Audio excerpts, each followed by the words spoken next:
Makan pedes ketemu segernya teh pucuk jadi nyes.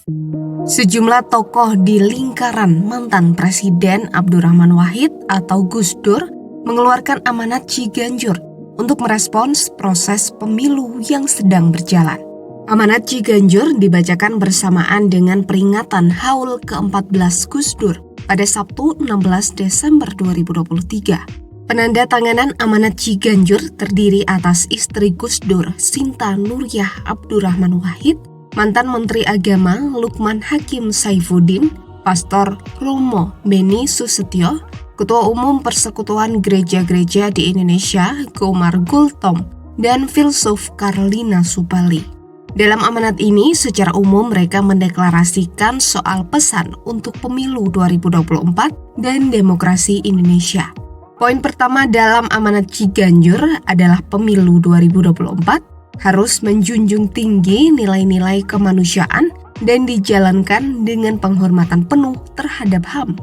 Selain itu, pemilu mendatang juga harus menjadi sarana yang adil untuk memperjuangkan harkat dan martabat manusia Indonesia. Kemudian untuk poin kedua, pemilu 2024 harus diarahkan bagi terbentuknya pemerintahan yang mengutamakan kesejahteraan rakyat dan tidak meninggalkan satupun elemen bangsa.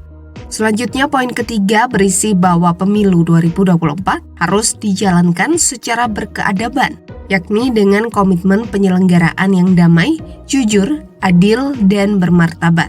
Poin keempat yang menekankan soal pemilu dan konstitusi dibacakan oleh tokoh Katolik Romo Beni Susetio. Poin tersebut menyatakan bahwa pemilu 2024 harus digunakan sebagai pengikat dalam mengatur berbagai perbedaan kepentingan dan keberagaman. Hal itu yang telah dijamin dan diamanatkan oleh konstitusi sebagai warisan para pendiri bangsa. Terakhir di poin kelima, amanat Ciganjur menegaskan agar pemilu 2024 harus dijadikan sebagai konsensus untuk menjadikan Indonesia sebagai bangsa berdaulat dan disegani. Sementara itu, Sinta Nuriyah yang menyampaikan pembuka dan penutup amanat mengatakan kekuasaan politik adalah sarana manifestasi kemaslahatan dalam wujud kesejahteraan dan tegaknya harkat martabat umat manusia.